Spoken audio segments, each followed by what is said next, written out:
Hello student, कैसे हैं? आशा करते हैं कि सभी लोग स्वस्थ और मस्त होंगे और अपनी पढ़ाई पर डटे होंगे। तो आइए आपके लिए एक बहुत ही महत्वपूर्ण प्रश्न लेकर आए हैं। ये प्रश्न गणित का है।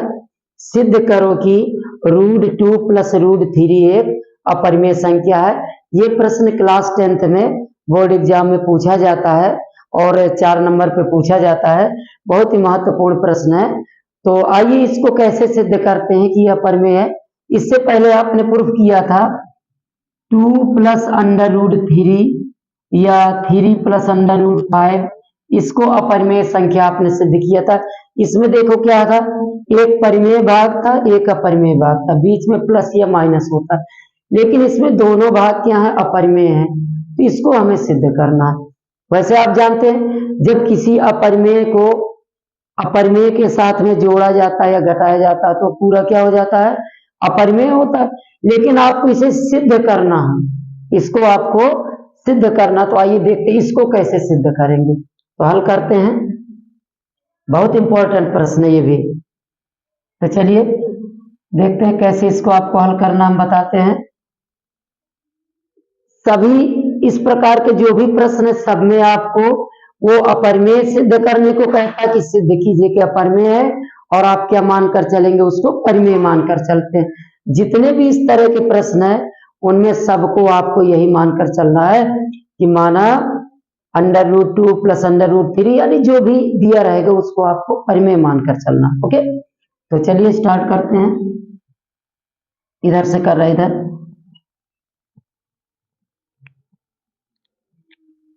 माना √2 + √3 एक परिमेय संख्या है। परिमेय मानेंगे, परिमेय संख्या है, एक परिमेय संख्या है। ओके, अब आप जानते हैं कि अगर परिमेय संख्या है तो हम परिमेय संख्या को कैसे लिखते हैं, P/Q के रूप में लिखते हैं। तो आता जब परिमेय संख्या है तो इसको हम क्या लिखेंगे, आता √2 + √3 = P/Q। ओके, और यहां देखिए, जहां P व Q, जहां P व Q क्या है, पूर्णांक हैं, पूर्णांक हैं जिनका HCF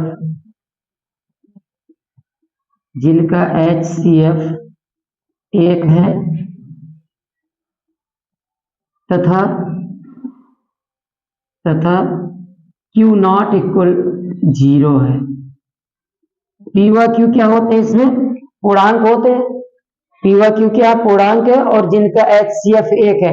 HCF 1 है, इसका मतलब है कि P व Q 1 के अतिरिक्त किसी संख्या से विभाज्य नहीं है। ओके, और Q0 = 0। जैसे परिमेय संख्याओं को हम अंश बटे हर यानी P/Q के रूप में लिखते हैं। P और Q दोनों पूर्णांक होते हैं, लेकिन Q0 = 0 यानी हर 0 नहीं हो सकता है। ओके, क्यों 0 नहीं हो सकता? जैसे मान लीजिए यहाँ P/Q Q 0 है, तो 0 का भाग हम किसी भी संख्या में देते हैं, किसी भी पूर्णांक को आप 0 से भाग करेंगे तो क्या होगा, परिभाषित होगा, अनंत हो जाता है। तो इसलिए Q का मान 0 नहीं हो सकता है। ओके, अब देखिए इसको क्या करना है। इसमें हम दोनों पक्षों का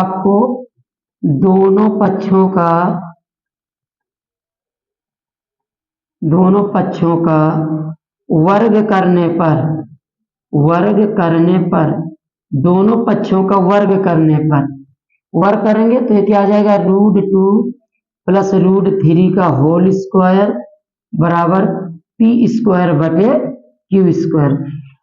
स्टूडेंट जल्दी जल्दी में क्या कर देते हैं, वर्ग करने पर √2 का वर्ग 2 रख देते हैं, √3 का 3 रख देते हैं, बस हो जाता वर्ग। लेकिन ऐसी गलती नहीं आपको करना, यहाँ इसका होल स्क्वायर करना। ओके, ध्यान रखिएगा। तब इसको हम खोलेंगे a + b का होल स्क्वायर, तो क्या होता है, a² + b² और +2ab। Okay, = P² / Q²। तो अब इसका स्क्वायर करेंगे तो 2 + 3 + 2 अंडर रूट, रूट वाले का रूट वाले गुणा करा है 6 इक्वल p² / q²।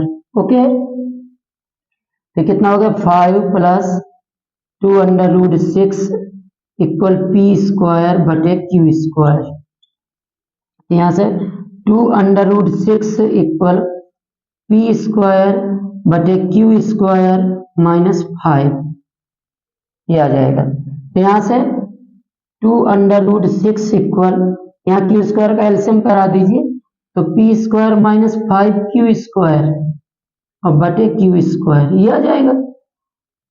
अब देखिए हम इसमें जो ये क्या है अपरिमेय भाग है अंडर रूट 6, तो इसको यहाँ लिखेंगे इस तरह से, तो अंडर रूट 6 इक्वल क्या आ जाएगा p² - 5q² बटे, और बटे में क्या आ जाएगा 2, तो 2q²।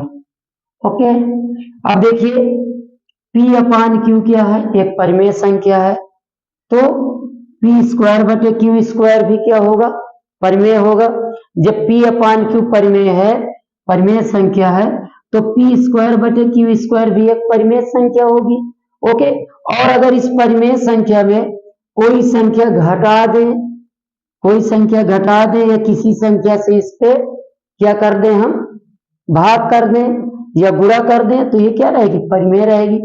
तो अब जब p/q परिमेय है तो ये पूरा भाग यानी p² - 5q² बटे क्या 2q² ये भी परिमेय होगी। ओके, और ये किसके बराबर है अंडर रूट 6 के, तो जब ये परिमेय है तो अंडर रूट 6 को भी परिमेय होना चाहिए, क्योंकि एक परिमेय संख्या के ही तो बराबर होती है, तो इसको भी परिमेय होना चाहिए। लेकिन हम जानते हैं कि अंडर रूट 6 क्या है एक अपरिमेय संख्या है, तो फिर यहाँ क्या हो रहा है विरोधाभास हो रहा है। इसके अकॉर्डिंग इसको परिमेय होना चाहिए, लेकिन ये क्या है एक अपरिमेय संख्या है, तो विरोधाभास हो रहा है। और विरोधाभास क्यों आया, क्योंकि हम गलत चले हैं भाई, गलत चलते हैं तभी विरोधाभास यानी तभी टकराव होता है। हमारी परिकल्पना यहाँ टकरा रही है, क्यों, क्योंकि हम यहाँ क्या कह रहे हैं कि p/q यानी p बटे q क्या एक परिमेय संख्या है, तो p² बटे q² भी परिमेय संख्या होगी। और अगर इसमें से हमने याद देखिए p² - 5q² बटे 2q², जब ये परिमेय है तो ये भी परिमेय रहेगा, और ये किसके बराबर अंडर रूट 6 के, तो जब ये परिमेय है तो इसको भी परिमेय होना चाहिए। लेकिन अब यहाँ हम जानते हैं कि अंडर रूट 6 क्या एक अपरिमेय है, तो इसके अकॉर्डिंग ये परिमेय है, और हमारे अकॉर्डिंग कि हम जानते हैं तो ये क्या अपरिमेय है, तो आपस में हमारी परिकल्पनाएं क्या हो रही हैं टकरा रही हैं, यानी हमारा विरोध हो रहा है, विरोधाभास हो रहा है। तो विरोधाभास क्यों होता है, जब आप गलत चलते हैं। तो गलत क्या चले हैं, हम क्या गलत किए हैं कि अंडर रूट 2 + अंडर रूट 5 को हमने क्या मान लिया है परिमेय मान लिया है। ये परिमेय नहीं है, हम परिमेय मानकर चल रहे हैं तभी ये विरोधाभास हो रहा है, तो इसका मतलब है कि ये परिमेय नहीं है, और परिमेय नहीं है तो ये क्या होगी अपरिमेय संख्या। आप जानते हैं कि दो अपरिमेय संख्याओं को जोड़ेंगे तो अपरिमेय ही प्राप्त होगा, परिमेय तो प्राप्त नहीं होगा। ओके, तो यहाँ भाषा यूज करेंगे, क्योंकि p बटे q एक परिमेय संख्या है, परिमेय संख्या है, अतः p² - 5q² बटे 2q² भी एक परिमेय संख्या होगी, एक परिमेय संख्या होगी, जो इसके दूसरा ले लेते हैं, जो अंडर रूट 6 के बराबर है, अतः अंडर रूट 6 को भी एक परिमेय संख्या होना चाहिए, परिमेय संख्या होना चाहिए।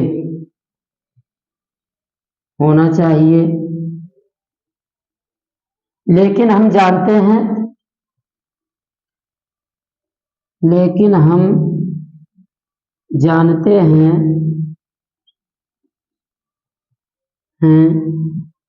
कि √6 एक अपरिमेय संख्या है, एक अपरिमेय संख्या है जो एक विरोधाभास है,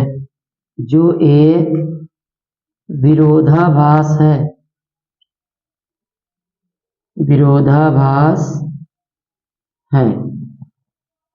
ओके, और विरोधाभास आ गया तो जान लीजिए कि आप गलत चल रहे हैं। तो यहाँ आप गलत क्या चल रहे हैं, इसको परिमेय मान रहे हैं, ये परिमेय नहीं है, और परिमेय नहीं तो परिमेय है। अतः √2 + √3 एक अपरिमेय संख्या